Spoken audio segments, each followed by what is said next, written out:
বেশি হয়ে যেত, মনে হচ্ছে সৈন্যদলকে ধমক দেখাচ্ছেন, এই করতে হবে সে করতে হবে। এটা ছিল বক্তব্যের সুন্নাত, ওটা উল্টে গেছে। কুমিল্লা, নোয়াখালী, বরিশালের দিকে যাকে উপস্থাপনা করে বক্তব্য দেওয়ার জন্য, মানে এখন আব্দুর রাজ্জাক বিন ইউসুফ আপনাদের সামনে বক্তব্য দিবে, তো তার ব্যাপারেও সভাপতি সাহেব বলেন এভাবে, এখন আপনাদের সামনে অমুক বক্তব্য দিবে।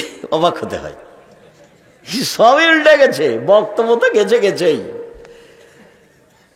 খুব অবাক লাগে আমাকে, লেখকও তেমন বক্তাও তেমন। বক্তা বলছে 6 মাসের রাস্তা মর্দ 6 দিনে গেল, ঘোড়ায় চড়িয়ে মর্দ হাঁটিয়া চলিল। বক্তা বলছে ফাতেমা কান্দিয়া কয়, আজ বুঝি হোসাইন কারবালাতে শহীদ হয়। ফাতেমা কান্দিয়া কয়, আজ বুঝি হোসাইন কারবালাতে শহীদ হয়। যেদিন হোসাইন ইরাকের মাটিতে কারবালার মাঠে শহীদ হন, তার 49 বছর আগে ফাতেমা মারা গেছে। কেমনে তিনি এই কথা বলতে পারেন? মানে বক্তব্যই মানে 95-98% মিথ্যে।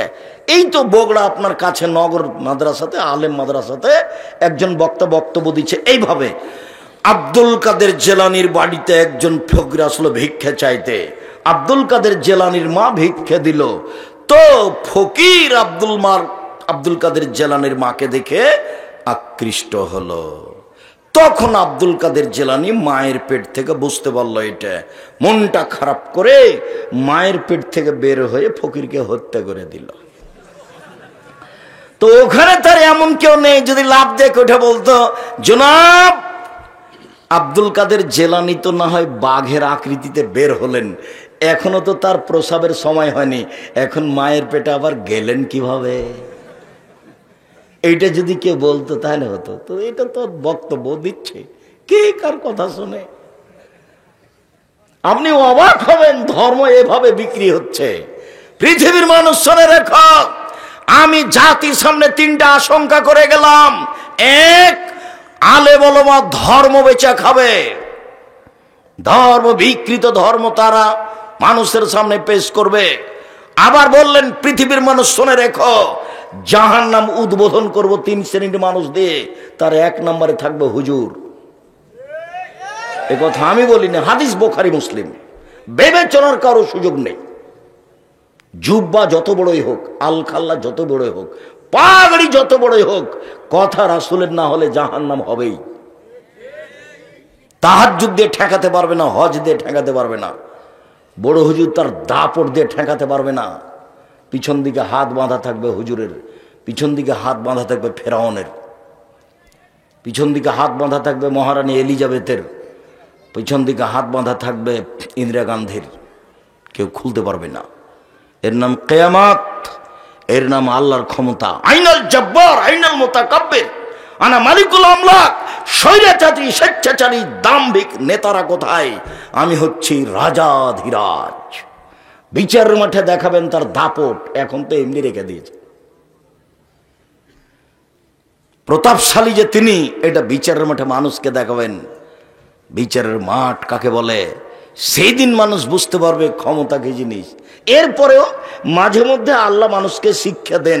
আমি মাঝে মধ্যে বলি, দলীয় দাপট দেখিয়ে, ক্ষমতা দেখিয়ে, অর্থ সম্পদের চোটে মানুষকে জেল হাজতে দিয়েন না, ক্ষমতা দেখায়েন না, প্রতিশোধ নিয়েন না। একবারে স্বাভাবিক মাটির মানুষে থাকেন। কেন? দাপট টিকবে না, দাপট হারিয়ে যায়।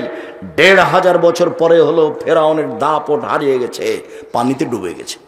আর আপনাদের নেত্রীর বয়স ছিল মাত্র 45 মিনিট। কাজেই দাপট ক্ষমতা চিরদিন থাকে না। দেখবেন 1 মিনিট, এই যে দেখেন খুলনার অঘোষিত সম্রাট এরশাদ শিকদার মেয়ের মাথায় একটু হাত রাখার সুযোগ পায়নি। দাপট দেখে একদিন 1 ঘন্টা বেঁচে থাকার চেষ্টা করবেন না। 1 মিনিট প্রতিশোধই নেবেন না, প্রতিশোধ নাই, প্রতিশোধের পাতা ছিঁড়ে দিবেন। দলীয় দাপট দেখাবেন না, মাটির মানুষ এভাবে থাকবেন স্বাভাবিক। মানুষে যা বলবে বলুক, উত্তর দিবেন না, প্রতিবাদ করবেন না।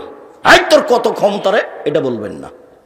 কই কিছু না বলে তো বোঝা যায় আলেমেরাকে দেখি একবারে একজন আরেকজনকে ধুয়ে ছেড়ে দিচ্ছে। তা আমাকে যখন খুব গালি দেয় তো একবারে মা বোন থেকে শুরু করে, যখন তার গালি দেওয়া শেষ হয় তখন আবার আমি রিং দিয়ে বলি, ভাইজান আপনার মনে হয় মোবাইলে টাকা শেষ হয়ে গেছে, আরো মনে হয় কিছু গালি ছিল, থাকলে দিয়ে নেন। আমি কোনোদিন উত্তর দেওয়া প্রয়োজন মনে করিনি।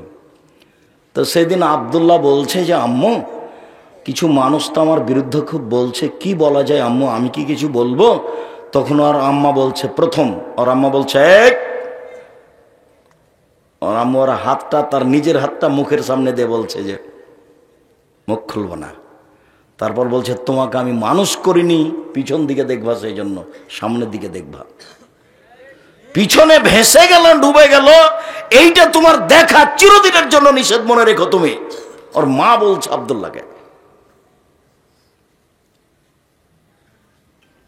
সম্মানিত দিনী ভাই বোন, পিছনে দেখতে হবে না, মানুষের পিছনে পড়তে হবে না। মানুষ আমাকে ধুয়ে ছেড়ে দেখতে আসে যায় না। জীবনে কোনোদিন মানুষের বিরুদ্ধে মামলা করবেন না, শুধু খালি ছাড়, জান্নাত পড়ে আছে আপনার জন্য। এক, সচ্ছল অসচ্ছল অবস্থায় দান করবেন। দুই, মাফ আল্লাহ আফিরানিন নাস, যা করেছে করেছে, ঠিক আছে করেছে। বউকে গালি দিবেন না, বউকে চট করে তালাক দিতে যাবেন না, এটা শয়তান করাই। আপনি একটুতে যদি বউয়ের উপরে খেপে যান, আর বউ মহিলা মানুষের একটু বুদ্ধি থাকা দরকার। জীবনে কোনোদিন স্বামীর কাছে অভিমান করবেন না। স্বামীর কাছে অভিমান কি জিনিস? একদিনও তুমি আমাকে ঢাকা শহর দেখতে নিয়ে গেলে না, এর নাম অভিমান। তুমি একটা আমার জন্য ভালো কাপড় কিনলে না, এর নাম অভিমান। তো 4-5টা যখন অভিমান পেশ করেছে, একটা যখন পূর্ণ করেনি, তখন শয়তান ওকে বলছে ওর বউকে যে তোর স্বামী একটাও দেয় না, তোর স্বামী একটাও দেয় না, তুই এখন বল যে তোর সাথে আমি থাকবো না। তখন ওর স্বামী বলছে থাকবি না, যা। তখন বলছে তুমি তালাক দিয়ে দাও, তোমার সাথে থাকবো না, তোমার সাথে থাকবো না। তখন ওর স্বামী বলছে যা না, তুই, তোকে 100 তালাক দিলাম, 1000 তালাক দিলাম, তুই যা, এখনই যা। যেমন 1000-100 তালাক দিয়েছে, তেমনি শয়তান চলে গেছে। তখন বলছে যে ইন্না লিল্লাহি ওয়া ইন্না ইলাইহি রাজিউন, আমার যে ছেলে 3জন, ছেলে মেয়ে 3জন, যে এখন বুদ্ধি, ইন্না লিল্লাহ, কি করা যায়? শয়তান কিন্তু এখন নেই। তালাক দেওয়া যখন হয়ে গেছে, ওয়ে বলেছে তুই আমাকে তালাক দিস না কেন, তুই যে আমার কোনো কথা শুনিস না, একবার আমার অভিমান পূর্ণ করি না, তোর সাথে আমি থাকবো না। তখন এ বলছে থাকবি না, যা, তুই তালাক দিয়ে দে না। তখন বলছে তোকে তালাক দিলাম, 1000 তালাক দিলাম, 100 তালাক দিলাম, 1 কোটি দিলাম। তো যখন তালাক দেওয়া হয়ে গেছে তখন আর শয়তান নেই। ইন্না লিল্লাহ। আমাদের 3টে ছেলে মেয়ে আছে, এখন বুদ্ধি। তো পাশের ইমামকে জিজ্ঞাসা করেছে, তখন ইমাম সাহেব বলেছেন দিতে হবে। তখন বলছে ইন্না লিল্লাহি ওয়া ইন্না ইলাইহি রাজিউন। আর কোনো পথ? আব্দুর রাজাক সাহেবকে বলে দেখেন কি বলে। ভাইজান খুব বেকাতে পড়েছি, খুব বিপদে পড়েছি। কি হয়েছে? রাগে বশত আমি আমার বউকে 1000 তালাক দিয়েছি, সহ্য করতে পারিনি, খুব রাগ বেড়ে গেছে ওর কথার কারণে। আচ্ছা ঠিক আছে, কি আর বলবো, বউকে তালাক দিয়েন না, 2টা মারিয়েন। তালাক দিলে পাতা শেষ। তালাক শব্দটা মুখে বের করবেন না। তালাক যদি দিতেই হয় তাহলে মানুষ সমাজে বসে মিল খাচ্ছে না, তাই সিদ্ধান্ত নিতে হবে বৈঠকে, মুখে বলবেন না যখন তখন। তালাক খুব কঠিন জিনিস। জিদ করে বললেও সত্য, রাগ করে বললেও সত্য, তৎ করে বললেও সত্য। তালাক তালাকই, হায়েজ অবস্থায় বললেও তালাক, ভালো অবস্থায় বললেও তালাক, তৎ করে বললেও তালাক, মজাক করে বললেও তালাক, তালাক চূড়ান্ত। অতএব তালাক শব্দই ব্যবহার করতে পাবে না। মন খারাপ হয়েছে, 2 লাঠি মারো বউকে, তালাক ব্যবহার করা হবে না। খুব সাবধান থাকতে হবে। শয়তান খালি এটাই করে, শয়তান খালি এটাই করে, শয়তান খালি এটাই করে, তার কাজই এটা। সময় ধরে দিনী বোনকে বলতে চায় এভাবে এভাবে থাকবেন।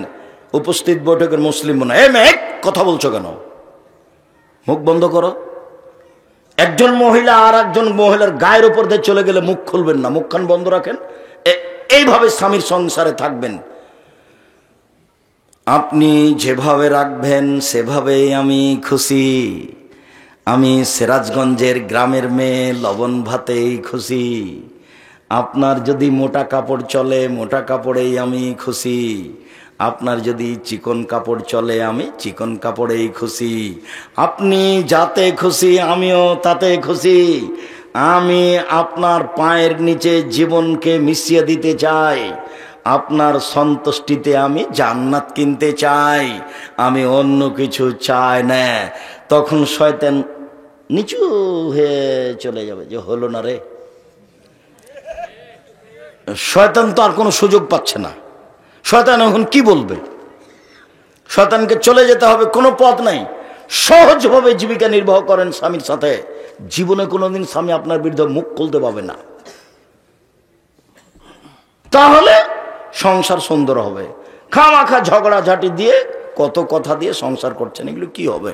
আল্লাহর নবী আমাকে একটা আমলের কথা বলেন যাতে আমি জান্নাতে চলে যাব। তখন আল্লাহ রাসূল বলছেন, ও মামা, তুমি সিয়াম পালন করো। ইবাদতের জগতে সিয়ামের মতো কোনো ইবাদত নেই। এদিকে দেখেন, এটা হলো সিয়াম, রোজা। ইবাদতের জগতে এমন কোন ইবাদত নেই, সালাত, যে সিয়ামের সমপর্যায়ের হতে পারে। জি না। ইবাদতের জগতে এমন কোন ইবাদত নেই। হজ, এটা সিয়াম, যে হজ ইবাদত সিয়ামের মতো। তাহাজ্জুদ, তাহাজ্জুদ সিয়াম, তাহাজ্জুদ সিয়ামের মতো। কোরআন তেলাওয়াত, কোরআন তেলাওয়াত সিয়ামের মতো। এমন কোন ইবাদতই নাই পৃথিবীতে যেটা সিয়ামের সমপর্যায়ের হতে পারে, যেটা সিয়ামের মতো হতে পারে। এই কথা আল্লাহ নবী বলছেন। সিয়াম ইবাদতের জগতে ভিন্ন ধরনের ইবাদত। আল্লাহ নবী বলেন, শোনো, সিয়াম পালনকারীরা বিচারের মাঠে জান্নাতে যখন যাবে, তখন ফেরেশতারা 8টা দরজা থেকে ডাক। জান্নাতের 8টা দরজা, জাহান্নামের 7টা দরজা। জাহান্নামে একটা দরজা 7টা, জান্নাত একটা দরজা 8টা। ঢোকার সময়তে একটা দরজা আছে হজ পালনকারীর জন্য, একটা আছে যাকাত দেয় তাদের জন্য, একটা আছে সিয়াম পালন করে তাদের জন্য, একটা আছে সালাত আদায় করে তাদের জন্য। সব দরজা থেকে ফেরেশতারা ডাকবেন। তো আমাদের আবু বকর সিদ্দিক রাদিয়াল্লাহু তাআলা আল্লাহ নবীকে বলছেন, আল্লাহ নবী, সব দরজা থেকে ডাকবে এমন কি কেউ হবে? এই ছেলে, মোবাইল বন্ধ থাকবে, এখন মোবাইলে কোনো কথা হবে না। আল্লাহ নবী, এমন কি কেউ হবে যাকে সব দরজা থেকে ডাকা হবে? হ্যাঁ, তুমি তার মধ্যে। এই কথা আল্লাহ নবী কার ব্যাপারে বললেন? আবু বকর সিদ্দিক রাদিয়াল্লাহু তাআলার ব্যাপারে বললেন। এইবার বলি যে সিয়াম পালনকারীর শেষ ব্যক্তি ঢুকে গেলে এ দরজাটা বন্ধ করা হবে, তখন বাকি 7টা দরজা খোলা আছে। এই ছেলে, আপনারা একটু খেয়াল করেন, সিয়াম পালনকারীর শেষ ব্যক্তি ঢুকে গেলে এই দরজাটা কি করা হবে? বন্ধ করা হবে, বাকিগুলো খোলা আছে। তাহলে হজ পালনকারী যাকাত দেওয়ার দরজা দিয়ে ঢুকতে পারবে, দানকারী সালাত আদায়কারী দরজা দিয়ে ঢুকতে পারবে, কিন্তু দান করে সিয়ামের দরজা দিয়ে ঢুকতে পারবে না। হজ করে সিয়ামের দরজা দিয়ে ঢুকতে পারবে না। শুধু একই শ্রেণীর মানুষ এই দরজাতে ঢুকবে যারা কি করেছে? সিয়াম পালন করেছে। এটা ঢোকা শেষ হয়ে গেলে এটা ক্লোজ হয়ে যাবে, বন্ধ। এটা ভিন্ন ধরনের ইবাদত, এর সাথে কারো মিল নেই। রাসূল সাল্লাল্লাহু আলাইহি সাল্লাম বলেন, বিচারের মাঠে কোরআন এবং সিয়াম আপনার ব্যাপারে সুপারিশ করবে। বলবে, প্রতিপালক, এই লোকটা আমাকে পালন করতে গিয়ে প্রবৃত্তি ত্যাগ করেছে, খাদ্য ত্যাগ করেছে দিনে, একে তুমি জান্নাতে দাও। তখন আল্লাহ বলবেন, ঠিক আছে সিয়াম রোজা, তোমার কথা আমি মেনে নিলাম, লোকটাকে জান্নাতে দিলাম। বিচারের মাঠে আপনার পক্ষে কথা বলবে, 1 সিয়াম রোজা, 2 কোরআন, 3 হজ করতে গিয়ে টাকা যদি বৈধ থাকে তাহলে কালো পাথর, 4 আঙ্গুল, যে আঙ্গুলে তাসবিহ গণনা করেন, জীবনে কোনোদিন ভুলেও তাসবিহ দানা তাসবিহ গণনা করবেন না। রাসূলকে অপমান করা হবে, হোক না কেন 1000 দানার, হোক না কেন 500 দানার। সবাই যদি তাসবিহ দানায় তাসবিহ পাঠ করে তো আপনি করবেন না। আব্দুল রাজ্জাক সাহেব একটা কথা শোনেন, আঙ্গুলে করলে খালি ভুল হয়, তাসবিহ দানায় ভুল হয় না। জীবনে যদি একদিনও ঠিক না হয় তবু নেকি হবে, কেন এটাই পদ্ধতি। তাহলে আঙ্গুল কথা বলবে তাসবিহ গণার কারণে, 2 কালো পাথর কথা বলবে হজ টাকা ঠিক হওয়ার কারণে, 3 শ্যাম কথা বলবে রোজা আপনার পক্ষে, 4 কোরআন মাজিদ আপনার পক্ষে কথা বলবে। বিচারের মাঠ খুব কঠিন, ওই সময়তে যদি আপনার পক্ষে কিছু কথা বলে তাহলে তো বিশাল কিছু হলো, আপনার পক্ষে কথা বলবে। শ্যাম ভিন্ন ধরনের ইবাদত। আল্লাহ রাসূল বলেন, পৃথিবীর মানুষ শুনে রেখো, কুল্লু আমাল ইবনে আদম ইজাফুল হাসানাত বিআশরি আমসালিহা আলা সাবঈ মিআতি যিব। আদম সন্তানের সব নেকি 10 থেকে 700, আরো আরো আরো। আদম সন্তানের সব নেকি 10 থেকে 700, আরো আরো আরো। আদম সন্তানের সব নেকি 10 থেকে 700, আরো আরো আরো। আল্লাহ তাআলা বলেন, তবে শ্যাম, তবে রোজা, তবে শ্যাম। শ্যাম আমার ব্যাপার, ওয়ানা আজিজি বেহি, প্রতিদান আমি দিব। শ্যাম আমার ব্যাপার, প্রতিদান আমি দিব। শ্যাম আমার ব্যাপার, প্রতিদান আমি দিব। আমার কারণে তো সে 2টা জিনিস ত্যাগ করেছে, 1 খাদ্য, 2 প্রবৃত্তি। খাদ্য সবাই ছাড়তে পারে, প্রবৃত্তি কি জিনিস? ঘুম থেকে উঠে দাড়ি চাঁচলে তাকে প্রবৃত্তি বলে, প্যান্টটা টাকনুর নিচে রাখলে তাকে প্রবৃত্তি বলে, দোকানে বসে আড্ডা পিটলে তাকে প্রবৃত্তি বলে, সুদ খালে, ঘুষ দিলে, মারামারি করলে, জেল হাতে দিলে, মানুষকে অপমান করলে তাকে প্রবৃত্তি বলে, দলীয় দাপটে জীবিকা নির্বাহ করলে তাকে প্রবৃত্তি বলে, মহিলার সামনের চুল ছোট করলে তাকে প্রবৃত্তি বলে, আস্কারা মাস্কারা মুখে হাতে চোখে লাগিয়ে জাতির সামনে গেলে তাকে প্রবৃত্তি বলে, স্কিন পায়জামা পরে জাতির সামনে গেলে তাকে প্রবৃত্তি বলে, নখ বড় রেখে নেইল পালিশ দিলে তাকে প্রবৃত্তি বলে, বেপর্দা হয়ে চললে তাকে প্রবৃত্তি বলে। ওরা রোজা থাকে, ওরা শ্যাম থাকে না। এই ছেলে, শ্যাম মানে কি বলো? বিরত থাকা। আর রোজা মানে উপবাস থাকা। প্রত্যেক দিন সকালে তুমি সুন্দর করে দাড়ি চাঁচো, বলো তো তুমি রোজা থাকো না শ্যাম থাকো? রোজা থাকো। উপবাস হচ্ছে এমনিতেই, বিকালে কিছু হবে না, তোমার না খেয়ে থাকাটাই বৃথা। একবারে সুন্দর করে টিভি চালু করেছে, রাত 12টা পর্যন্ত চলছে, চ্যাংড়া পিলে বসে আছে, চা খাচ্ছে, আড্ডা পিটছে, তুমিও মনে করছে মাঝে মধ্যে চা খাচ্ছে, আমার টাকা ইনকাম হচ্ছে। একদিন দেখবে দোকানটাই নাই। এলো হলো প্রবৃত্তি। সম্মানিত দিনী ভাই বোন, কথা কাছিয়ে নি, লম্বা করে বলতে চেয়েছিলাম, অন্যদিকে কথা বলতে সময় চলে গেছে, সাথে সাথে অনেক 1-1.5 ঘন্টা দেরিতে এসেছি এটাও। অতএব কথা গুটিয়ে নিয়ে এবার চলেন মুহররমের শ্যাম। যখন আল্লাহর নবী মুহররমের শ্যাম থাকলেন এবং থাকতে বললেন, তখন সাহাবীগণ বলছেন, বলেন কি, ইন্নাহু ইয়াউমুন আযীম। আরে মুহররমের 10 তারিখ তো অনেক বড় দিন, ইহুদি খ্রিস্টানের বড় দিন। এই দিনে আল্লাহ ফেরাউনকে ডুবিয়ে দিয়েছেন সদল বলে, এই দিনে মূসাকে আল্লাহ বাঁচিয়ে দিয়েছেন সদল বলে। তখন মূসা বলেছিলেন, আল্লাহ এত বড় যে তুমি আমার উপকার করলে, তা আমি কি তোমার শুকরিয়া আদায় করি, যাক আমি এই দিনে শ্যাম থাকলাম, এটা হলো তোমার শুকরিয়া। তো আমাদের নবী বলছেন, ও মদিনার ইহুদিরা, তোমরা মুহররমের 10 তারিখে শ্যাম থাকো কেন? তখন ইহুদিরা বলল, এটা আমাদের বড় দিন, এই দিনে আল্লাহ মূসাকে বাঁচিয়ে দিয়েছেন সদল বলে, ফেরাউনকে ডুবিয়ে দিয়েছেন সদল বলে। মূসা শুকরিয়া আদায় করতে শ্যাম থেকেছিলেন। আমাদের নবী বলছেন, আমি মূসার চেয়ে বেশি হক রাখি, এই দিন শুকরিয়া আদায় করার জন্য আমিও থাকলাম। যেমন বললেন, আবিগুন বলছেন, বলেন কি আপনি, এই দিন তো ইহুদিদের বড় দিন, এই দিনে তো শ্যাম থাকা যাবে না, ওদের এটা বড় দিন, আপনি বলছেন ওদের বিরোধিতা করতে হবে। তখন আল্লাহ রাসূল বলছেন, শোনো আমার সাহাবীরা, লাইন বাকাইতু সানাতাল কাবেলা লা সুমান্না তাসিয়া, সামনে বছর বেঁচে থাকলে 9 তারিখও শ্যাম থাকবো। মুহররমের 9 তারিখ হবে বিরোধিতা, আর 10 তারিখ হবে শুকরিয়া। মনে থাকবে না। মুহররমের কয়টা সিয়াম হলো? দুইটা, একটা বিরোধিতা আর একটা শুকরিয়া। মুহররমের সিয়াম থাকবেন 2 দিন, বিগত 1 বছরের পাপ ক্ষমা হবে।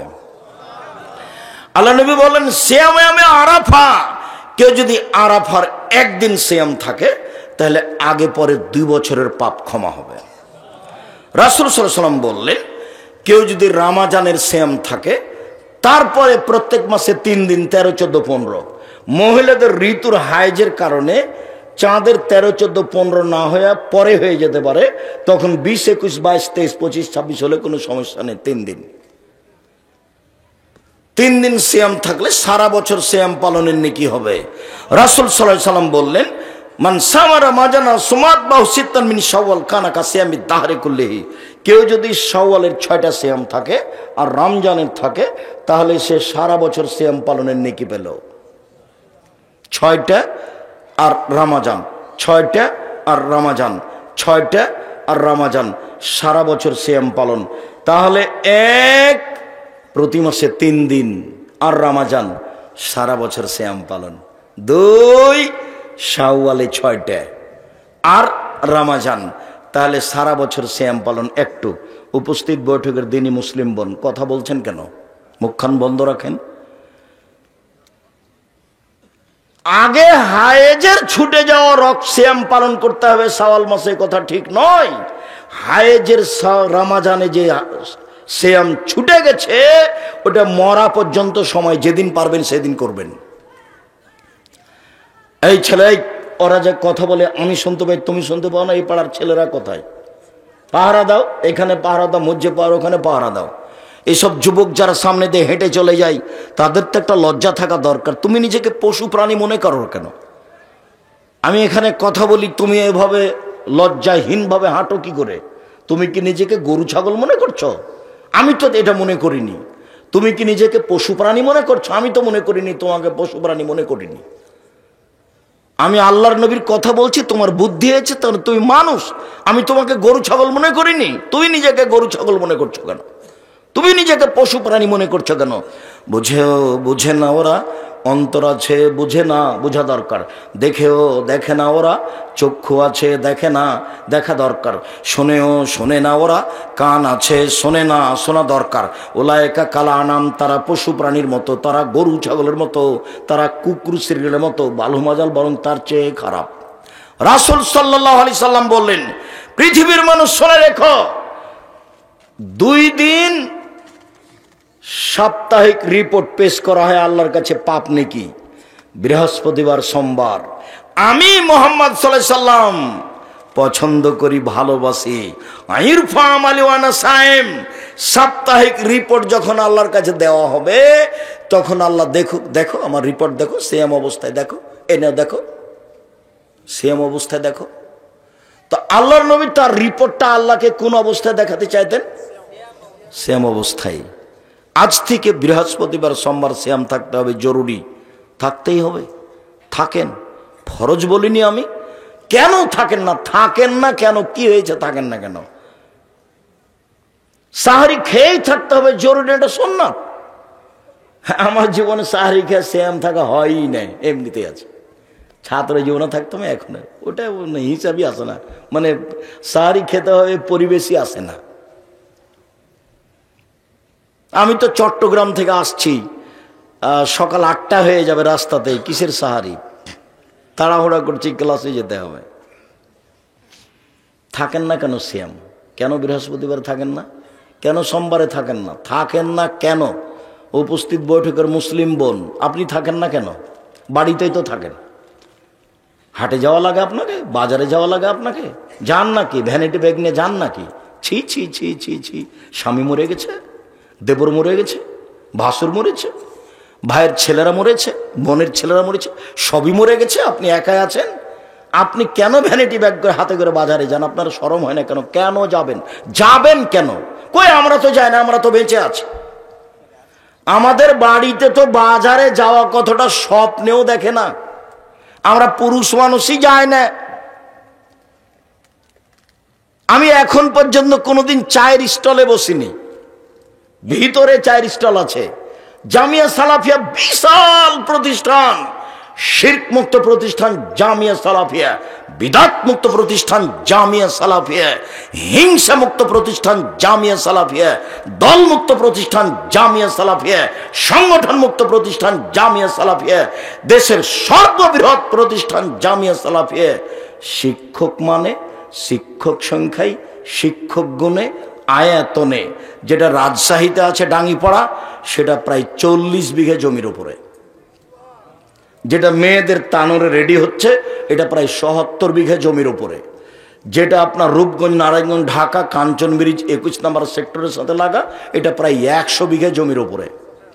যেটা দিনাজপুরে, সেটা প্রায় 20 বিঘা জমির উপরে। 8-10 বিঘা জমি আছে ফেনীতে, 8-10 বিঘা জমি আছে কুষ্টিয়ায়, 8-10 বিঘা জমি আছে ময়মনসিংহে। এরকম বহু জেলায় জমি আছে, চট্টগ্রাম শহরে আছে, যেগুলোতে জামিয়া সালাফিয়া গড়ে উঠবে। এখন জামিয়া সালাফিয়ায় প্রায় আপনার 5000-এর বেশি, 300 জনের বেশি শিক্ষক শিক্ষিকা আছে। প্রায় বেতন লাগে এখন প্রতি মাসে 40 লক্ষ প্রায়। কিভাবে চলে সেটা আমি নিজেও জানি না। তবে জামিয়া সালাফিয়া বৈদেশিক সংস্থা দিয়ে চলে না, কোনো দেশের বিত্তশালী দিয়ে চলে না, দেশের সরকারি অনুদানে চলে না। জামিয়া সালাফের শিক্ষক বাইরে আদায় করতে যেতে পাবে না, রসিদ বহি বাইরে ব্যবহার হয় না। কিভাবে চলে? আপনি আমি 5 টাকা, 10 টাকা, 5000, 50,000 টাকা দিয়ে এভাবেই চলছে তো, এবং খুব ভালো অবস্থায় চলছে। জামিয়া সালাফে আপনি স্বাভাবিকভাবে ঢুকতে পাবেন না, পাহারাদার আছে, রিসিপশন আছে, পূর্ণ পরিচয় ছাড়া আপনাকে চলে যেতে হবে, ঢুকতেই পাবেন না। এদেশের ভিন্ন ধরনের প্রতিষ্ঠান জামিয়া সালাফিয়া, একটি কওমি মাদ্রাসা, পাহারাদার দিয়ে চলে আর রিসিপশন দিয়ে চলে। আবার মেয়েদের এখানে রিসেপশন আছে, পাহারাদার পুরুষ আছে বাইরে, ভিতরে মহিলা পাহারাদার আছে, আবার রিসেপশন আছে, তার নাম জামিয়া সালাফিয়া। 519 জন খালি এতিমি আছে, 519 জন খালি এতিমি আছে। যাবেন, এই যে 13-14 সম্মেলন, সৌদি আরবের বক্তা থাকবেন, পাকিস্তানের থাকবেন এহসান এলাহি জহিরের ছেলে ইবতেসাম এলাহি জহির, পাকিস্তান থেকে যারা আসছেন কয়েকজন তারা থাকবেন, নেপাল থেকে আসছেন, ভারত থেকে আসছেন। এই যে আপনার প্রতিষ্ঠান, নিজের প্রতিষ্ঠান আহলে হাদিসের জামিয়া সালাফে, রূপগঞ্জ, নারায়ণগঞ্জ, ঢাকা, পূর্বাচল, কাঞ্চন ব্রিজের পাশে, দেশের সর্ববৃহৎ প্রতিষ্ঠান প্রায় 100 বিঘা জমির উপরে, যেখানে একটা মসজিদ তৈরি হচ্ছে 200 শতক জমির উপরে, যার একতালে 7 থেকে 10,000 মানুষ সালাত আদায় করতে পারবে। খালি জমি মসজিদের 200 শতক, 2 একর, নিজের জিনিস। দেখতে যাবেন, 13-14 সম্মেলন আছে এই ফেব্রুয়ারি 13-14। পাকিস্তানের আলোচক, নেপালের আলোচক, ভারতের আলোচক, সৌদি আরবের আলোচক, বাংলাদেশের আলোচক থাকবেন সেখানে। নিজস্ব সম্পদ, নিজস্ব সম্মেলন, কেউ আপনাকে অপমান করবে না, এমন কোনো বিত্তশালী না আপনাকে খাটো করার মানুষ আছে। কেউ খাটো করার কোনো মানুষই নাই, অটোমেটিক চলছে কচুর পাতার পানির মতো। আমি বলেছি আমি হলাম কচুর পাতার পানি, একটু বাতাস আসে, টলমল টলমল করে পড়লো, নিচে কোনো ভিত্তি নেই, এমনিতে চলছে শূন্যের ওপরে। তার নাম জামিয়া সালাফিয়া। কেউ দলের কথা বলতে পারবে না, সংগঠনের কথা বলতে পারবে না, মুখ খোলা নিষেধ। দলের দাওয়াত দিতে আসেনি কোনোদিন, শুধু কোরআন এবং সহিহ হাদিস। এই যে আজকেও বলছি, এই যে দেখেন কোন কোন দিনে সিয়াম থাকবেন, বৃহস্পতিবার, সোমবার। কেন থাকবেন? আল্লাহর কাছে রিপোর্ট যায় এই 2 দিনে। এবার চলেন মাসিক রিপোর্ট, এটাই শেষ। বাৎসরিক রিপোর্ট, বাৎসরিক রিপোর্ট পেশ করা হয় শাবান মাসে। ওসাব ইবনে জায়েদ বলছেন যে আমি আল্লাহর নবীকে বললাম, আল্লাহর নবী আপনি শাবান মাসে এত সিয়াম থাকেন কেন? লামারা কান্তা সুমা মিন শাহরিন মিন বিশাহরিন মিন শাহরিন মা তাসুমু ফি শাবান। শাবান মাসে যত সিয়াম পালন করতে দেখি, অন্য মাসে তো তত দেখি না। আপনি শাবান মাসে এত সিয়াম থাকেন কেন নবী? আল্লাহ নবী তখন বলছেন, আরে শোনো শোনো, শাবান এমন একটা মাস, রজব ও রমাজানের মাঝে শাবান এমন একটা মাস, রজব ও রমাজানের মাঝে মানুষ তাতে বেখিয়াল থাকে। তুরফাউল আমাল ইলা রাব্বিল আলামিন। বাৎসরিক রিপোর্ট এই মাসে পেশ করা হয়, মানুষ বুঝে না। বাৎসরিক রিপোর্ট এই মাসে পেশ করা হয়, মানুষ বুঝে না। আমি ভালোবাসি বাৎসরিক রিপোর্ট আল্লাহর কাছে পেশ করা হোক, তখন আল্লাহ দেখুক যে আমি সিয়াম আছি, এই জন্য আমি শাবান মাসে বেশি বেশি সিয়াম থাকি। মানে শাবান মাসে কোন দিনে রিপোর্ট পেশ করা হয় তার নবীর জানা ছিল না, তাই তিনি বেশি বেশি সিয়াম থাকতেন। কোনো হাদিসে এসেছে 15 দিন, কোনো হাদিসে এসেছে 20-25 দিন, কোনো হাদিসে এসে 2-1 দিন বাদ দিতেন, কোনো হাদিসে এসে প্রায় শাবান, খালি রিপোর্ট ধরার জন্য। কিভাবে কিভাবে ভারত, বাংলাদেশ, পাকিস্তানের আলেম ওলামা জেনে নিলেন সেদিন 15ই শাবান। তাই তারা কলকারখানা, অফিস আদালত, কোর্ট কাছারি, শিক্ষা প্রতিষ্ঠান বন্ধ করে রাতে গোসল করে গোলাপ আতর মেখে দিনে সিয়াম থাকে। নগদ মিথ্যা, রাসূলের পদ্ধতিতে আসেন, না হলে জিজ্ঞাসা আবার করেন। সাহাবী জিজ্ঞাসা করছেন, আল্লাহর নবী আপনি এত বেশি সিয়াম থাকেন কেন শাবান মাসে, বলেন তো একটু।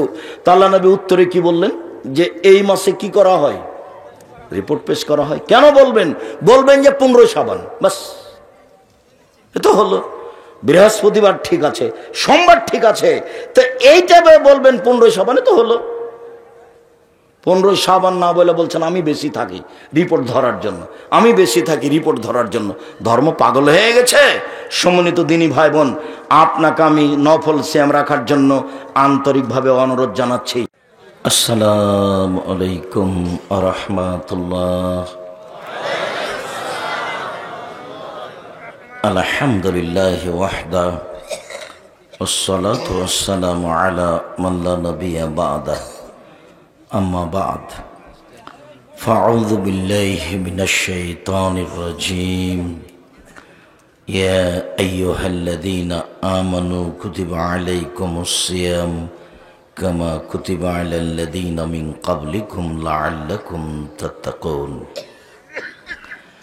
عن أبي سعيد الخدري رضي الله تعالى عنه قال قال رسول الله صلى الله عليه وسلم من صام يوما في سبيل الله بعد الله وجهه النار 70 خريفا رواه البخاري মুসলিম। সম্মানিত দ্বীনি বৈঠকের মুসলিম ভাই ও বোন, প্রশংসা আল্লাহর জন্য, শান্তি অবতীর্ণ হোক আল্লাহর রাসূলের উপর সাল্লাল্লাহু আলাইহি ওয়াসাল্লাম। আজকের দ্বীনি বৈঠকে সংক্ষিপ্ত সময়ে বক্তব্যের বিষয় নফল সিয়াম, নফল রোজা। শাবান 1 তারিখ শনিবার থেকে নফল সিয়াম চলছে মানুষের। যারা নফল সিয়াম করতে চাই তারা শাবান মাসের 1 থেকে নিয়ে 15 তারিখ পর্যন্ত সিয়াম থাকবে। যারা নফল সিয়াম করতে চাই তারা যুলহিজ্জার 1 থেকে 9 পর্যন্ত সিয়াম থাকবে। যারা নফল সিয়াম করতে চাই তারা শাওয়াল মাসে 6টা নফল সিয়াম থাকবে। যারা নফল সিয়াম রাখতে চাই তারা প্রতি মাসে চন্দ্র হিসাবে 13, 14, 15 3 দিন সিয়াম থাকবে। যারা রিপোর্ট হিসাবে সিয়াম থাকতে চাই তারা বৃহস্পতিবার, সোমবার সিয়াম থাকবে। যারা বেশি নেকির আশায় সিয়াম থাকতে চাই তারা আরাফার 1 দিন সিয়াম থাকবে, মুহররমের 2 দিন সিয়াম থাকবে। অতিরিক্ত সিয়াম করতে চাইলে দাউদ আলাইহিস সালামের সিয়াম 1 দিন সিয়াম, 1 দিন এমনি থাকবে। সম্মানিত দিনী ভাই বোন, আমরা অল্প সময়ে নফল সিয়াম সম্পর্কে গুরুত্বপূর্ণ সংক্ষিপ্ত তথ্যবহুল বিবরণের চেষ্টা করব ইনশাআল্লাহুল আজিজ। সিয়াম শব্দের আভিধানিক অর্থ হলো বিরত থাকা। শরীয়তের পরিভাষায় ফজরের আজান থেকে নিয়ে সূর্য ডোবা পর্যন্ত খাওয়া, পান করা, স্ত্রী মিলন, যাবতীয় অপছন্দ কথা ও কর্ম থেকে বিরত থাকার নাম সিয়াম। পক্ষান্তরে রোজা মানে উপবাস থাকা, না খেয়ে থাকা। রোজা শব্দ বললে সিয়াম শব্দের অর্থ বের হয়ে আসে না। নামগুলি আল্লাহর দেওয়া। সালাত, সিয়াম, হজ, যাকাত এগুলো আল্লাহর দেওয়া নাম, এগুলো আল্লাহর নবীর দেওয়া নাম। কিভাবে কিভাবে এগুলো ইরানে, ভারত, বাংলাদেশ, পাকিস্তানে পরিবর্তন হয়ে গেছে। মানুষ সিয়ামকে বলে রোজা, যার অর্থ উপবাস থাকা, আর সলাতকে বলে নামাজ, যার অর্থ উপাসনা করা। আর সলাত মানে হলো বিশেষ প্রার্থনা। সিয়ামের সাথে রোজার আর্থিকভাবে কোনো মিল নেই। সিয়াম শব্দের অর্থ হলো বিরত থাকা। শরীয়তের পরিভাষায় ফজরের আজান থেকে নিয়ে সূর্য ডুবা পর্যন্ত খাওয়া পান করা, স্ত্রী মিলন, যাবতীয় অপছন্দ কথা ও কর্ম থেকে বিরত থাকার নাম সিয়াম। ইবাদতের জগতে সবচেয়ে ভিন্ন ধরনের ব্যতিক্রম দামি ইবাদত হলো সিয়াম। সিয়াম এমন একটি ইবাদত যার 2, 4, 5 নেকি উল্লেখ নেই, যার স্বাভাবিকভাবে কোনো নেকি নেই, যার বিনিময় হলো জান্নাত। পৃথিবীর যে কোনো ইবাদত, সে যত দামি ইবাদত হোক না কেন, আল্লাহ তাআলা ফেরেশতাকে লিখে দিতে বলেন, সেটা যেটাই হোক। পৃথিবীতে ইবাদতের জগতে সবচেয়ে শক্তিশালী ইবাদত হলো দান। সালাত আদায় করে জান্নাত পাওয়া যায়, জান্নাত কিনা যায় না। হজ করে জান্নাত পাওয়া যায়, জান্নাত কিনা যায় না। সালাত আদায় করে জান্নাত পাওয়া যায়, জান্নাত কিনা যায় না। তাসবিহ তাহলিল জিকির আজকার করে জান্নাত পাওয়া যায়, জান্নাত কিনা যায় না। কিন্তু দান এমন একটা ইবাদত যা দিয়ে জান্নাত কিনা যায়। আল্লাহ বলেছেন, আমি মোমেন পুরুষ নারীর জান ও মালের বিনিময়ে জান্নাত বিক্রি করে দিয়েছি। ওরা টাকা দিয়ে জান্নাত কিনে নিবে আর জীবন দিয়ে জান্নাত কিনে নিবে। আমি এই দুইটার বিনিময়ে জান্নাত বিক্রি করে দিয়েছি। সম্মানিত দিনী ভাই বোন, সালাত যত দামি ইবাদত হোক না কেন, সালাত অবাক ইবাদত, যে সব ইবাদত নির্ভর করে সালাতের উপরে। যদি সালাত কবুল হয় তাহলে বাকি ইবাদত কবুল হবে, আর যদি সালাত কবুল না হয় তাহলে বাকি ইবাদত বাতিল বলে গণ্য হবে। আল্লাহর নবী বলছেন যে সালাসত আসলাসিন, সালাত হলো 3 ভাগে বিভক্ত। আর তহুর ও 16, অজু হলো 3 ভাগের 1 ভাগ। আর রুকু ও 16, রুকু হলো 3 ভাগের 1 ভাগ। আর সজুদ ও 16, সিজদা হলো 3 ভাগের 1 ভাগ। ফমান আদাহা বিহাক্কিহা কবিলাত সালাতুহু কবিলা সায়র আমালিহি, যে এইগুলি ঠিক ঠিক আদায় করবে তার সালাত কবুল করা হবে এবং সব ইবাদত কবুল করা হবে। ওয়াইন রুদ্দাত আলাইহি সালাতুহু, যদি সালাত তার উপরে প্রত্যাখ্যান করা হয়, তার যদি সালাত না থাকে, সালাত যদি বাতিল হয়, তো রুদ্দা আলাইহি সায়র আমালিহি, তাহলে সব আমল বাতিল হবে। সালাত এমন একটি ইবাদত, নামাজ এমন একটি ইবাদত যার উপরে নির্ভর করে অন্যান্য ইবাদত। আরো অবাক যে সব ইবাদতে ছাড় আছে। ছাড়, সমস্যা মানে, সমস্যা বুঝে। সব ইবাদতেই কিছু না কিছু ছাড় আছে, ফরজ তার উপরেও। কেমন ছাড়? হজ ফরজ হয়েছে, তো এবছর করেন, করতে পারলেন না সামনে বছর করেন, এই যে ছাড়, অথচ ফরজ বিধান। সিয়াম যেটা বলবো নফল, রমজান মাসের ফরজ সিয়াম করেন, আমি অসুস্থ, তো পরে করেন, এ দেখেন ছাড় আছে। যাকাত দেন, এখন 2 মাস আগে দিয়ে দেন, 20 দিনে 1 মাস পরে দেন, কোনো সমস্যা নেই, এই যে এখন ছাড় আছে। কিন্তু সালাত এমন একটা ইবাদত, ছাড় বলে কোনো জিনিস নাই।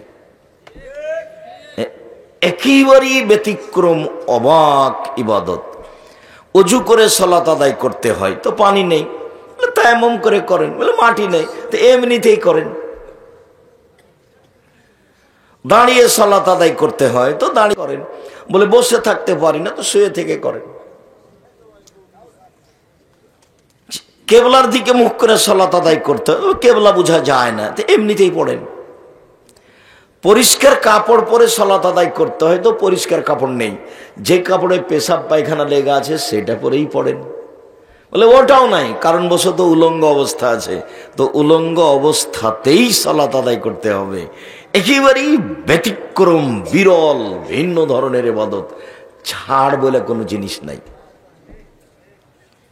আপনি গাড়িতে উঠে আছেন, ঠেলে ঠেল মানে না, শিকল ধরে আছেন, সময় পার হয়ে যাচ্ছে, এইভাবেই সালাত আদায় করতে হবে।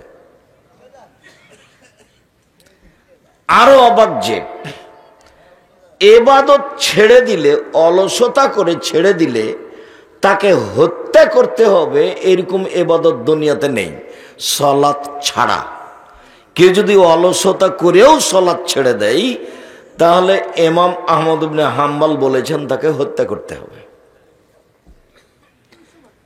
আর আরবি বিদ্বানেরা এখন বলছেন কেউ যদি অলসতা করে সালাত ছেড়ে দেয়, স্বামী পড়ে স্ত্রী পড়ে না, স্ত্রী পড়ে স্বামী পড়ে না, তাহলে বিবাহ বাতিল হয়ে গেছে, বিবাহ কেটে গেছে। অবাক ইবাদত। আরো তারা বলছেন যে অলসতা করে কেউ যদি নামাজ না পড়ে মারা যায় তাহলে ওর জানাজা হবে না, আর কবর মুসলমানের কবরস্থানে হবে না, ওকে রেখে দিতে হবে শ্মশান ঘাটে, হিন্দুদের লাশ যেখানে ফেলে দেওয়া হয়। এখন আরবি বিদ্বানেরা এইভাবেই বলছেন, তার নাম সালাত, তার নাম নামাজ। পৃথিবীর ব্যতিক্রম ইবাদত হলো সালাত। মূল কথা বলি, হ্যাঁ এ কথাই ঠিক যে সালাত এমন একটা ইবাদত যার উপরে নির্ভর করে অন্যান্য ইবাদত। তারপরেও সালাতের নেকিটা আল্লাহ নিজে হাতে দিবেন না, ফেরেশতাকে বলবেন নেকি লিখে দাও। কিন্তু সিয়াম এমন একটা ইবাদত যে আল্লাহ বলবেন না ফেরেশতাকে যে তোমরা সিয়ামের নেকি লিখো, আল্লাহ বলেন সিয়াম আমার ব্যাপার, প্রতিদান আমি দিব। আল্লাহ বলেন সিয়াম আমার ব্যাপার, প্রতিদান আমি দিব। সেই সিয়ামের, নফল সিয়ামের আলোচনা আজকে। পুরুষ নারী আপনারা যেখানে যারা আছেন, অল্প সংখ্যকই মানুষ, তার উপরে দয়া করে ভদ্রতা বজায় রেখে কোনো প্রয়োজন আমাকে না দেখিয়ে কিছুক্ষণ সময় কথা শোনেন, আপনার কিছু না কিছু উপকার করব ইনশাআল্লাহ। অনেকদিন পরে এসেছি এ কথাই ঠিক, ভালোবাসাতে কোনো ঘাটতি নাই এ কথাও ঠিক, ব্যস্ততার কারণে আপনার সাথ দিতে পারি না এটাই ঠিক। সম্মানিত দিনী ভাই বোন, ইবাদতের জগতে ভিন্ন ধরনের ব্যতিক্রম ইবাদত সিয়াম, যার ফলাফল আল্লাহ নিজে হাতে দেন। আমরা জানি যে আল্লাহর নবী বলেছেন এক ফোঁটা চোখের পানি আল্লাহর ভয়ে আল্লাহর কাছে যত প্রিয়, ইবাদতের জগতে কোনো ইবাদত আল্লাহর কাছে তত প্রিয় নয়। তাতে তিনি বলেন যে গাভীর বান ওলান থেকে চাপ দিয়ে দুধ বের করে ভিতরে ঢোকানো যায় না, যেমন আল্লাহর ভয়ে কাঁদে যে সে জাহান্নামে যাবে না, তেমন গাভীর বান ওলানে চাপ দিয়ে দুধ বের করে ভিতরে ঢোকানো যায় না, যেমন এটা যেমন অসম্ভব, আল্লাহর ভয়ে কাঁদে যে, এই কাজটা আল্লাহর কাছে এত প্রিয় যে পৃথিবীর কোনো কাজ তত প্রিয় নয়, অতএব তার জাহান্নামে যাওয়া তেমনি অসম্ভব। এরপরেও নেকিটা আল্লাহ নিজে হাতে দিবেন না, ফেরেশতাকে বলবেন লিখে দাও। ইবাদতের জগতে সবচেয়ে পছন্দনীয় ইবাদত আল্লাহর কাছে চাওয়া। আল্লাহ আমাকে একটা সুসন্তান দাও, এই কথাটা। আল্লাহ আমাকে ঢাকাতে একটা জমির ব্যবস্থা করে দাও, এই কথাটা। আল্লাহ তুমি আমার ছেলে মেয়েকে ভালো শিক্ষিত করে দাও, এই কথাটা। আল্লাহ তুমি আমাকে একটু নিরাপদে রাখো, আমি যেন 5 ওয়াক্ত সালাত আদায় করতে পারি, এই কথাটা। যাবতীয় প্রয়োজনীয় কথা যখন আপনি আল্লাহকে বলবেন, এই কাজটা আল্লাহর কাছে যত পছন্দ, কোন ইবাদত আল্লাহর কাছে তত পছন্দ নয়। এর পরেও এই পছন্দনীয় ইবাদতের নেকিটা আল্লাহ নিজে হাতে দিবেন না, ফেরেশতাকে বলবেন ও আমার কাছে চেয়েছে, এটা তুমি লিখে দাও। চাওয়া কাজটা কিন্তু আল্লাহর কাছে খুব বেশি প্রিয়। মানুষের স্বভাব আর আল্লাহর গতিবিধি দুইটা মুখামুখি, বিপরীত। কালকে একটা মানুষকে গিয়ে বলছেন, ধনী মানুষ, ভাইজান আমি খুব বিপদে পড়েছি, আমার ছেলের হাত ভেঙে গেছে, তো 10,000 টাকা কর্জ দেন। ভাইজান আপনি তো সবাইকে দিয়ে থাকেন, তো বলবেন সেই তো আমার তো এখন হাতে টাকা পয়সা নেই, কি করি? আচ্ছা বিকালে আসো দেখি। তাহলে ঠিক আছে 5,000 নিয়ে যাও, দিয়ে কাজটা করো। পরের দিনই গেছেন আবার, যে আমার ভাইগনার হাত ভেঙে গেছে, ভাইজান টাকা দিতে হয়, যে তোর জন্য টাকশাল বানালছি নাকি রে? মানে দ্বিতীয় তৃতীয় দিনই মানুষ কি হয়ে যাবে? বিরক্ত হয়ে যাবে। আর ওখানে যত বলবেন তত খুশি, যত বলবেন তত খুশি, যত বলবেন তত খুশি। বলে কে? মানুষের তো স্বভাব নষ্ট হয়ে গেছে, মানুষের স্বভাবই খারাপ হয়ে গেছে, মানুষের খাসলাত, মানুষের চালচলন খারাপ হয়ে গেছে। মানুষ টিভি নিয়ে বসে থাকে ঘন্টার ঘন্টা, ল্যাংটা মেয়ে দেখে চক্ষু ঠান্ডা করে, কলিজা ঠান্ডা করে, জানটা সহৎ করে। টিভিতে বড় মোবাইল দেখে, বড় মোবাইলে মেয়েদেরকে দেখে চক্ষু ঠান্ডা করে, কলিজা ঠান্ডা করে, জানকে সহৎ করে, তাহাজ্জুদও পড়ে, ধর্ম পাগল হয়ে গেছে, এতে জান্নাত পাবেও। সারা রাত বসে আছে, রাত 2টা 3টায় ঘুমাচ্ছে, তো এই কি আর আল্লাহকে ডাকতে পারবে? আল্লাহর নবীর কথাটা মেনে চলতে হবে। একরাহুল কালাম আবাদ আলী সাহে ও একরাহুল নামা কাবাল আলী সাহে। মুহাম্মদ সাল্লাল্লাহু আলাইহি ওয়াসাল্লাম ঘোষণা দিয়েছেন, পৃথিবীর মানুষ মনে রেখো, এশার সালাতের পরে কথা বলা ঘৃণিত কাজ। পৃথিবীর মানুষ শুনে রেখো, এশার সালাতের পূর্বে ঘুমিয়ে যাওয়া ঘৃণিত কাজ। আপনি বাড়ির মালিক, আপনি বাপ, আপনার বাড়িতে কারফিউ জারি থাকবে। প্রেসিডেন্ট আইয়ুবের মতো মাশাআল্লাহ জালি আছে বাড়িতে, কি রাত 10টায় ঘুমিয়ে যেতে হবে বাধ্য। পড়াশোনা ব্যতীত রাত 10টার পরে কোনো ছেলে মেয়ে এই বাড়িতে জেগে থাকতে পাবে না, ঘুমাতেই হবে বাধ্য। বাস 10টায় ঘুমিয়ে গেছে, 3টায় উঠেছে, এই যে কয় ঘন্টা ঘুমালো? 5 ঘন্টা। এখন উঠে সুন্দর করে ওযু করে 2 রাকাত সালাত আদায় করে আল্লাহকে বলেন, উনি প্রথম আকাশ থেকে সপ্তম আকাশ থেকে প্রথম আকাশে নেমে এসেছে, আপনার জন্যই নেমে এসেছেন। তা আপনি তো রাত 2টা 3টায় ঘুমালেন ল্যাংটা মেয়ে দেখে দেখে চক্ষু ঠান্ডা করে, আপনি আল্লাহকে কি বলবেন? আপনার চরিত্র শয়তান, আপনার স্বভাব খারাপ, আপনার অভ্যাস খারাপ, আপনার খাসলত খারাপ। কি দিবেন? ঘন্টার ঘন্টা দোকানে বসে আড্ডা পিটেন, সব সময় দোকানে ল্যাংটা মেয়ে নাচছে টিভিতে, আর সবাই বসে আছে দেখছে, গল্প করছে, দিন কাটাচ্ছে। আড্ডা পিঠা হারাম। 4টা কাজ জীবনে করতে হবে। 1 5 ওয়াক্ত সালাত, 2 হালাল রুজি, 3 কোরআন তেলাওয়াত, 4 আড্ডা পিঠা হারাম। দোকানে বসে আড্ডা পিঠা হারাম, চিরদিনের জন্য হারাম। দোকানে যেতে হবে, আসসালামু আলাইকুম, আহমদ লবণ আছে? জি আছে। 1 কেজি লবণ দাও। মরিচ আছে? হ্যাঁ 200 মরিচ দাও। বাস নেওয়া হয়েছে, টাকা দিয়ে দেন, আসসালামু আলাইকুম। আর ওখানে থাকতে পাবেন না। বসে আছেন, থাকেন কোন শরমে, কোন লজ্জায় থাকেন? পশু প্রাণী আপনি? গরু ছাগল আপনি? কুকুর শ্রীগাল আপনি? না আপনি মানুষ? আল্লাহ তাআলা বলছেন, বোঝে না ওরা, অন্তর আছে বোঝে না, দেখেও দেখে না ওরা, চক্ষু আছে দেখে না, শোনেও শোনে না ওরা, কান আছে শোনে না।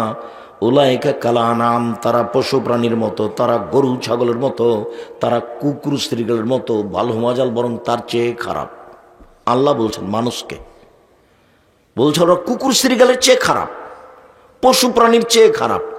কোন লজ্জায় আপনি দোকানে বসে আড্ডা পিটেন? আপনার একটু শরম হয় না কেন? আপনার একটু হায়া হয় না কেন? আপনার একটু লজ্জা হয় না কেন? আপনার একটু ইতস্তবোধ হয় না কেন? কেমনে বসে থাকেন? মেয়েটা নাচছে টিভির মাধ্যমে যত ইনকাম হয়েছে দোকানে সব হারাম। শুকুরের গোস্ত যেমন অন্য অন্য জিনিস হারাম, যেমন এটা তেমন হারাম, সব সমান সমান হারাম। ওটা তো হারাম মাধ্যমে উপার্জন হয়েছে, কোটি টাকা ইনকাম হলে ওটা বৈধ হবে না। ও দিয়ে চাউল কিনে ভাত খেয়ে বাদাত কবুল হবে না, এই পথ বাতিল। এই যে বললাম, এমন কোনো মায়ের বেটা নাই কথা এভাবে উল্টে ধরতে পারে, যা বলছি সেটাই থাকবে কিয়ামত পর্যন্ত। আমার কাজই এটা, আমি এই কাজই করি। কেন আপনি দোকানে বসে আড্ডা পিটবেন? আপনার স্বভাব একটু ভালো হয় না কেন? এশার সালাত আদায় করেছেন, বাড়ি চলে যাবেন, আহাল পরিবারের দিকে কড়া নজর রেখে ঘুমিয়ে যাবেন, বাস।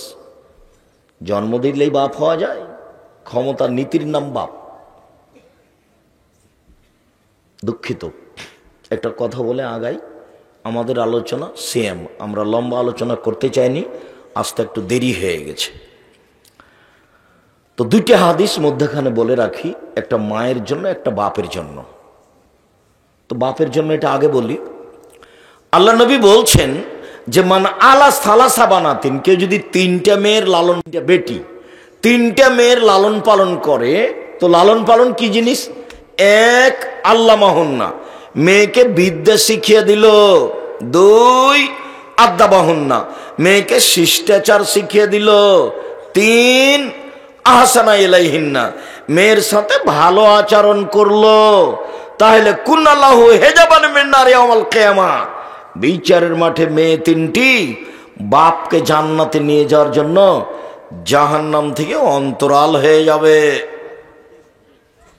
ওইদিকে জাহান্নাম, এইদিকে মেয়ের পিতে, মধ্যে মেয়েরা। আল্লাহকে বলবে আমার আব্বাকে আগে জান্নাতে দেন, তারপরে কোনো কথা। আমাদের বিষয় বুঝতে চাচ্ছি না, আমার আব্বাকে আগে জান্নাতে দিতে হবে, তারপরে কোনো কথা। মেয়েরা এমন ভাবে শক্ত হয়ে বেঁকে বসবে বিচারের মাঠে। তো আবার বলি, মেয়ে যে আপনার পক্ষে শক্ত হয়ে বসবে জান্নাতে নিয়ে যাওয়ার জন্য, তো কি কাজ? কথা হবে না। আপনারা কেউ কোনো প্রয়োজন দয়া করে আমাকে দেখাবেন না, আপনাকে আমি অনেক ভালোবাসি, আপনার জন্যই এসেছি আমি, আপনার কিছু না কিছু উপকার করবই করবো ইনশাআল্লাহ। জীবনে কোনোদিন কেসা কাহিনী বলিনি, আজকে বলতে হবে এমনটা হিসাব করিনি। তো কিভাবে মেয়ে লালন পালন করতে হবে? এক, বিদ্যা শিখিয়ে দিল। দুই, শিষ্টাচার শিখিয়ে দিল। শিষ্টাচার যে কি জিনিস? শিষ্টাচার তো এখন মনে করছে মানুষ যে ঘোড়ার ডিম। কেন? ঘোড়ার ডিমও দেখা যায় না, শিষ্টাচারও দেখা যায় না। শিষ্টাচার কি জিনিস? শিষ্টাচার কাকে বলে? আল্লাহর নবী যে বলছেন, এক, বিদ্যা শিখিয়ে দিল। দুই, মেয়েকে শিষ্টাচার শিখিয়ে দিল। তিন, মেয়ের সাথে ভালো আচরণ করলো। চার, তাহলে মেয়েরা বিচারের মাঠে বাপকে জান্নাতে নিয়ে যাওয়ার জন্য বেঁকে বসবে। মনে থাকবে না মনে হয়? এক, বিদ্যা। দুই, শিষ্টাচার। তিন, ভালো আচরণ। মনে থাকে না কেন? ভালো আচরণ মানে মেয়ের সাথে কোনো সময় খাস্টা মেস্টা আচরণ করতে পারবেন না। আম্মু বলে ডাকতে হবে, আদর করতে হবে, এই কথাই ঠিক। আব্দুর রাজাক সাহেব, আগেরটাও ঠিক আছে, পরেরটাও ঠিক আছে, শিষ্টাচার কি আব্দুর রাজাক সাহেব বলেন না, একটু আমল করতে পারি আর না পারি। হ্যাঁ ঠিক আছে, তা বলি। এক মিনিট, শিষ্টাচার কি জিনিস? আল্লাহর নবী বলছেন সব নবীর শিষ্টাচার 10টি, সব নবীর বৈশিষ্ট্য 10টি, সব নবীর খাসলাত 10টি, সব নবীর অভ্যাস 10টি। এক, মুছ কেটে ফেলতে হবে, চাচা যাবে না। দুই, দাড়ি বড় করতে হবে, ছোট করা যাবে না, চেঁচে ফেলা যাবে না। তিন, পেশাব পায়খানার পরে পানি দিয়ে পবিত্রতা অর্জন করতে হবে। ঢেল টিস্যু পেপার আগে পরে পানি, এ কথা মিথ্যে। এতে নবীর ওপরে অপবাদ লাগানো হবে। 3, পেশাব পায়খানার পরে পানি দিয়ে পবিত্রতা অর্জন করতে হবে। আগে ঢেল টিস্যু পেপার পরে পানি, এ কথা মিথ্যে। পানি নেই তখন ঢেল টিস্যু পেপার, এইটা সুন্নাত। 40 কদম হাঁটা নোংরামি। পায়ের উপরে পা উঠানো খক খক করে কাশা শরীয়ত বহির্ভূত কাজ। আবার যদি পায়ের উপরে পা উঠাতেই হয়, খক খক করে কাশতেই হয়, যদি 40 কদম হাঁটতেই হয়, তা আমি পুরুষ মানুষ, আমি ঢেল টিস্যু পেপার নিয়ে 40 কদম হাঁটলাম, পবিত্রতা অর্জন করলাম, আমি জান্নাতে চলে যাব। আমার বউকে জান্নাতে যাওয়া লাগবে না? ওই 40 কদম হাঁটবে, ওই ঢেল নিয়ে টিস্যু পেপার নিয়ে হাঁটবে, পায়ের উপরে পা উঠাবে, খক খক করে কাশবে। তো বলছে আব্দুর রাজ্জাক সাহেব, এটা যে পুরুষ মানুষ দেখলে তাকে কেমন কেমন লাগবে। তো পুরুষ মানুষ যখন এমন করে, তখন মহিলা মানুষ যদি দেখে তাকেও কেমন কেমন লাগে।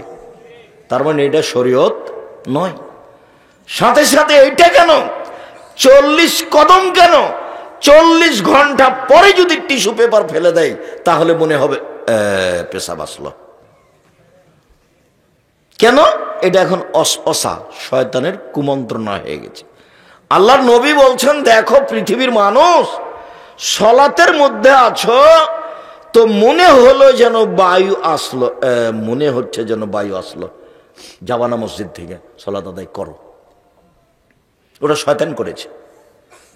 যতক্ষণ পর্যন্ত স্পষ্ট শব্দ না পাচ্ছ বায়ুর, যতক্ষণ পর্যন্ত গন্ধ না পাচ্ছ, ততক্ষণ পর্যন্ত বের হওয়া না।